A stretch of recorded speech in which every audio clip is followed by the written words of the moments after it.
Je vous remercie encore une fois, mes frères, mes sœurs. C'est votre frère et la relecture macroscopique. Je suis de retour pour la troisième partie de ce même message. Donc, ce message est très important, mes frères, parce que nous devons comprendre les histoires qui sont écrites dans la Bible. Parce que ces histoires, c'est sur ça que le monde fonctionne avec. Donc, si nous comprenons ces histoires, nous serons libérés. Libérés de ce mensonge. C'est un mensonge universel. Donc, je vous demande encore d'aller. Je n'ai pas encore acheté, moi aussi, je dois acheter le mensonge universel. Vous allez lire ce document pour comprendre ce qui est écrit dedans. Donc, nous sommes sur la troisième partie. Cette troisième partie de comment le Dieu de Sem s'est substitué au Dieu créateur. La Bible nous en dit quelque chose. Maintenant, nous allons savoir comment le Dieu s'est substitué. Parce que la substitution, c'est prendre la place de la personne. Et quand tu prends la place de une personne, que deviendra cette personne? Toi, tu t'en fous parce que tu as pris sa place. Si tu prends sa place, ça veut dire qu'il perd toute sa crédibilité. Il est passé dans l'ombre. C'est comme ça se passe. Il est passé dans l'ombre. Donc, c'est le cas là qui s'est présenté à notre Dieu, elle. Et Dieu, elle, c'est encore amour. Parce que la représentation de Dieu, elle, est toujours taureau. Comme on représente taureau comme Dieu créateur en Égypte antique. Le taureau, ou bien le taureau avec un dix, avec les cornes, et dans les cornes, il y a un dix solaire, Ra, Amora. Donc, quand vous voyez le taureau avec un dix solaire, donc ça veut dire que c'est Amora, là, c'est l'hypostase de Dieu invisible. Et c'est la réincarnation de Dieu Ptah. Vous voyez? Donc, cette forme est une forme normale pour représenter la divinité. Donc, il y a aussi, Dieu Amour est aussi représenté par un homme avec la tête de bélier et avec des cornes. C'est ça qu'on nous montre comme c'est Satan. Donc, c'est ça qu'on a, la manière d'incriminer ou bien d'effacer le Dieu Amour, c'est de le caractériser ou bien de jeter des sorts sur lui et de dire qu'il est Satan. Donc, en faisant de Dieu Amour Satan, alors le créateur est passé dans l'oubli, est passé dans le noir. Et c'est Yahvé qui prend sa place. C'est ça une substitution. Mais déjà à Cana, Yahvé s'est substitué à Cos, parce que Cos était le Dieu que les Édomites, les vrais Édomites adoraient. Donc maintenant, comme ce Dieu-là a une ressemblance avec le Dieu d'orage de Cana, qui est Baal. Alors les Madianites savaient que le Dieu Cos qui est dans la main de ces Édomites, ils ne sont pas en mesure de l'adorer. Donc c'est pourquoi le sacrificateur Jéthro a fait les adorations et après les a informés ou bien les a enseignés comment créer une structure sacerdotale pour adorer ce Dieu. Donc, si Moïse trouve Yahvé dans les flammes de feu, dans les tonnerres, tout ça là, c'est le Dieu Baal qu'on a trouvé. Et pour effacer Baal, alors, ils ont fait quoi? Ils se sont substitués à Baal en faisant de Baal un démon, Moloch, en faisant de lui un Dieu qui mange, qui boit le sang, tout ça. Alors que le Dieu de la Bible aussi il a bu beaucoup de sang. Il a fait des tueries, des carnages. En prenant la terre qui appartenait aux Cananéens, on les a retiré cette terre et on a fait de ces Cananéens des va-nu-pieds, on les a chassés de leur territoire. C'est le Dieu là qui a créé tout ça là. Alors que le Dieu Baal, qui est le Dieu cananéen, ou bien Hadad, qui est le Dieu entre les deux terres, entre les deux fleuves, Euphrate et Tigre, le Dieu Hadad est un Dieu qui apporte la pluie, l'orage, il fait la guerre au nuage. Donc c'est pourquoi il a aussi arc. Donc ils ont fait toute copie de cette divinité qui existait déjà et ils ont donné cette divinité, ils ont donné à Yahvé maintenant le pouvoir. Et parce que bien qu'ils ont fait la copie de cette divinité, en faisant déjà la copie, ils ont déclaré la guerre. Et cette guerre qu'ils ont déclarée, ce sont les enfants de de cette divinité Yahvé qui ont déclaré la guerre aux enfants des Cananéens et à tous les territoires du monde entier, je crois bien. Parce que partout ont été colonisés, partout les Locodèmes sont arrivés là-bas. Donc, ils ont pris possession de toute la terre, toute la terre de ce monde, et ils ont installé sur cette terre leur Dieu. Et c'est pourquoi leur Dieu est devenu le Dieu, le Créateur. Alors que ce n'est pas possible. Un petit Dieu, un Dieu d'une petite tribu, un Dieu mineur, ne peut pas s'auto-proclamer Dieu le Créateur. Il ne peut le faire qu'à travers ses enfants, parce que nous sommes les fils des divinités. Et donc les enfants du Dieu Yahvé ont pris possession de tous les territoires du monde entier, et ils ont fait de leur Dieu le Dieu créateur de l'univers, le Dieu créateur du monde entier. Et si tu ne fais pas allégeance à ce Dieu, on te tue. C'est comme ça, c'est passé. Donc, la substitution a été faite grâce aux enfants de la divinité, aux enfants de Yahvé. Et vous devez savoir que Yahvé n'aime pas le tétragramme YHWH. Donc, ce tétragramme, ce nom divin existait depuis. Donc, eux, ils ont créé juste Yahvé parce que Yahvé est un nom créé, inventé pour pouvoir répondre à ce tétragramme.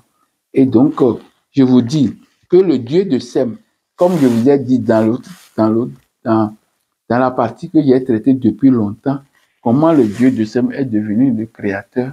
Je vais lire encore le titre.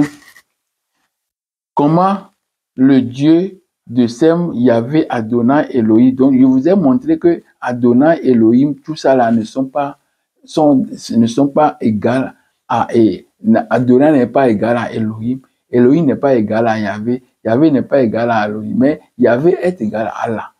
Mais c'est différent de Elohim et Adonai. Donc, comment le Dieu Yahvé, comment le Dieu de Sem, parce que les enfants de Sem, c'est eux qui ont créé Yahvé. Alors que il a dit que même Sem n'a jamais existé, ce sont les Locodèmes. Donc les enfants, je peux dire que comment le Dieu des Édomites, c'est ça qu'on doit écrire. Comment le Dieu des Édomites, d'après tout ce que nous avons fait jusqu'à aujourd'hui, nous pouvons dire que la question qu'il y avait traitée depuis longtemps, depuis des temps passés, depuis quand il a fait le premier message de comment le Dieu de Sem, il a fait ça depuis novembre. Oui, depuis novembre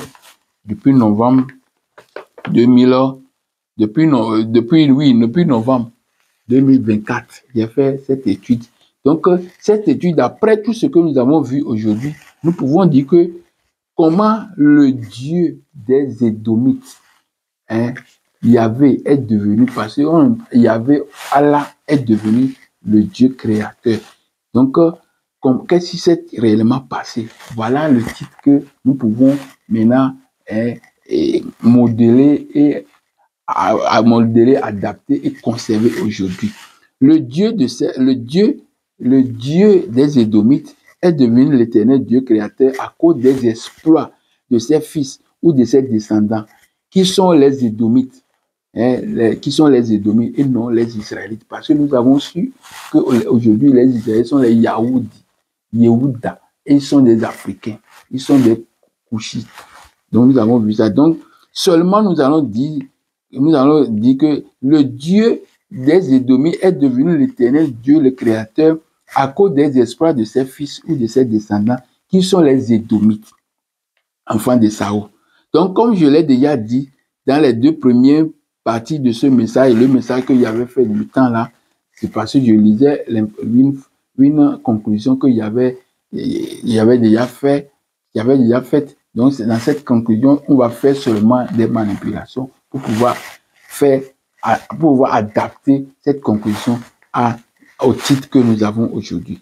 Donc, l'harmonie, principe fondamental de la vie et le rapport de l'homme avec les créatures, l'humanité, tout ça, les entités, tout ça, nous montre qu'il y a des dieux tutélaires. Et en l'occurrence, chaque peuple a un dieu tutélaire. Donc, comme on disait que dans Michée 4, verset 5, on dit que tandis que tous les peuples marchent au nom chacun au nom de son Dieu. Nous marcherons au nom de l'Éternel. Donc ça montre que Yahweh est le Dieu de ces gens-là, de ces Édomites. Ce sont les Édomites. Yahweh est le Dieu des Édomites. C'est pourquoi Moïse dit que Dieu vient de Séir, vient de Séir, vient de Sinaï, Séir, Para, vient de Théman. Donc c'est dans la zone des Édomites. Donc les Édomites sont des locataires. Tous les locataires, sans exception. Donc, l'humanité, le rapport que l'homme doit entretenir avec les créatures qui l'ont procédé, que le Créateur a placé l'humanité sous ces entités célestes qu'on appelle Dieu tutélaire. En l'occurrence, le Dieu tutélaire des Édomites est appelé Yahvé ou bien Allah. Donc, et est encore appelé Zeus et Jupiter, mais ils ont classé Zeus et Jupiter. Alors que tous ces gens-là, tous ces divinités-là ont les mêmes caractéristiques. Ils ont des massues dans la main et ce sont des dieux d'orage. Donc, comme leur Dieu tutélaire est élevé au rang de créateur, alors ils viennent de se heurter à l'autorité suprême, à l'espèce suprême, à l'ossature de Dieu Amour même. Donc, ils seront directement punis. Oui, parce que Dieu a laissé le temps pour qu'ils dominent et la vérité va venir pour les effondrer. C'est comme ça. Donc, la substitution de Yahvé, c'est la substitution de... cette substitution est faite par ses enfants.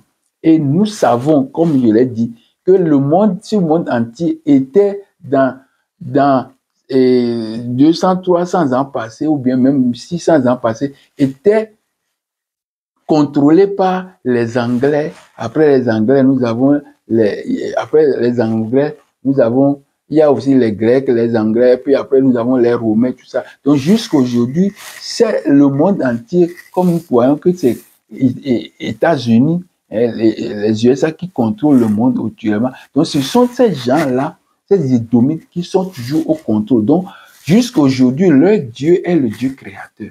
Le jour qu'ils vont s'effondrer, alors c'est ce jour-là que le Dieu créateur va apparaître. Le vrai Dieu, même créateur de l'humanité, va apparaître. Donc la substitution de Yahvé va prendre fin.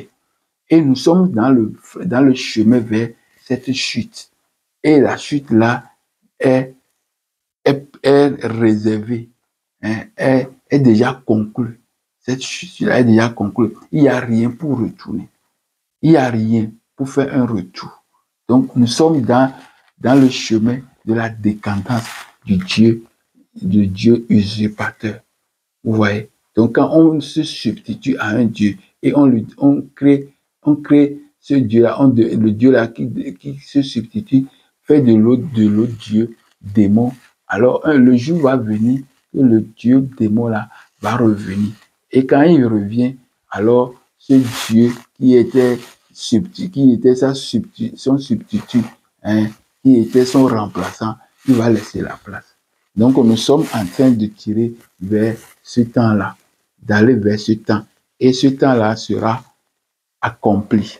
Oui, parce que ce sont des prophéties qui ont donné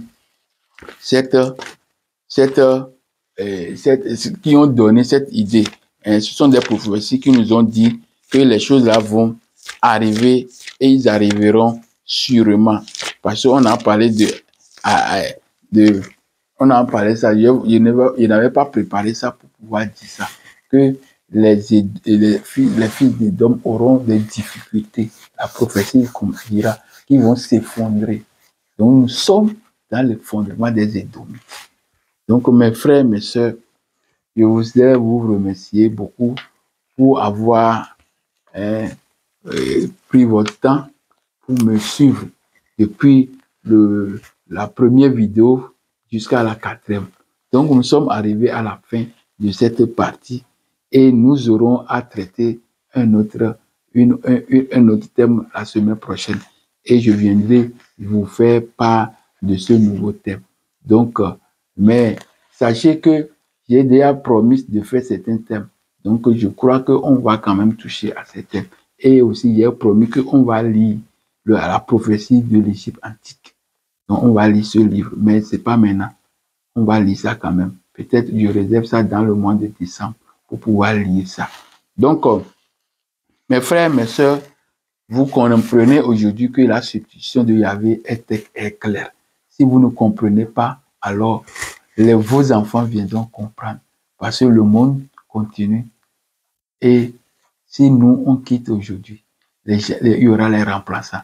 Donc, ce que je fais aujourd'hui, c'est pour donner du matériel pour les gens qui vont venir. Et ils vont prendre le soin d'éclaircir et de rectifier tout ce que j'ai dit de mauvais. Ils vont rectifier ça et les rendre plus clairs. Donc, merci. Je vous dis encore une fois, asante sana, muzuri, akwekakalo, nyangbadogo, matondo, ezale.